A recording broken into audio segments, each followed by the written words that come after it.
ভাই বর্তমানে আমি আছি লাউস কলা বাগানে। এই ভাই হলে কলা বাগানে ব্যাগিং করে। এই ব্যাগিং গুলা, এই যে ব্যাগিং আর এই টিস্যু আছে, এলে পলি, ব্যাগিং করার জিনিস। এখন ভাই আপনি আসছেন কতদিন হয়েছে লাউস? ভাই আমি গত 2.5 মাস হইছে আইছি লাউসে। আর বেতন পান কেমন? বেতন ভাই খাল্লি বাল্লি ভাই।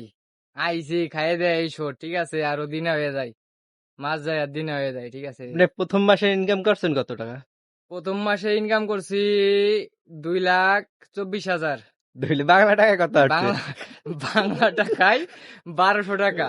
এখন যদি আপনি 2 লাখ টাকা ইনকাম করেন প্রতি মাসে, হয়তো ইউরোপ যাওয়ার দরকার নাই ভাই, লাউসই বেটার।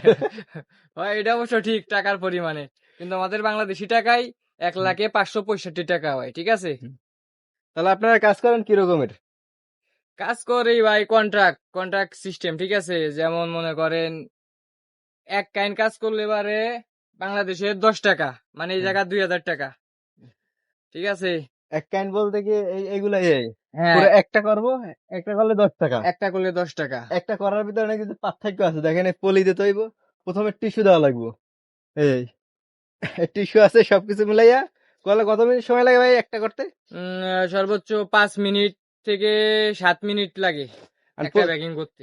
প্রতিদিন আপনি কয়টা করতে পারেন? প্রতিদিন আমি এভারেজ মনে করেন কলা যদি থাকে তাহলে মনে করেন 60 থেকে 70 পিস করতে পারি। ও, সত্যি তো বাংলা টাকা ভালোই টাকা আছে মাসে। 2 লাখ টাকা আপনার ঋণ থাকেন, কয় লাখ টাকা খাবার টাবার বাদ দিয়া? খাবার টাবার বাদ দিয়া এই মাসে পাইছি বাংলাদেশের 6,000 টাকা। ও, আসছিলেন ভাই কয় টাকা দিয়ে? ভাই আছি, আমার এভারেজ 5 লাখ টাকা টোটাল খরচ। মানে, আচ্ছা গাইস, 5 লাখ টাকা দিয়ে লাভ চাইছে, বাস খাইছেন ভাই? আর এই বাস খার কোনো মা বাপ নাই, ঠিক আছে, দালালে নেই মানে পোল্ট্রি। আহ, ঠিক আছে, আপনি কি লাউস থেকে অন্য কোনো দেশে যাওয়ার কোনো উদ্যোগ নিয়ে আসছিলেন নাকি? না, আমি এইখানেই আসছিলাম। প্রথমে তো আমি সৌদি যাইতে চাইছিলাম, কিন্তু দালালে আমার পাম্পটি মাইরে মাথায় তেল 1 কেজি দিয়ে এনে পাঠাইছে 48,000 টাকা বেতন দিয়ে। না, ঠিক আছে ভাই, আল্লাহ হাফেজ।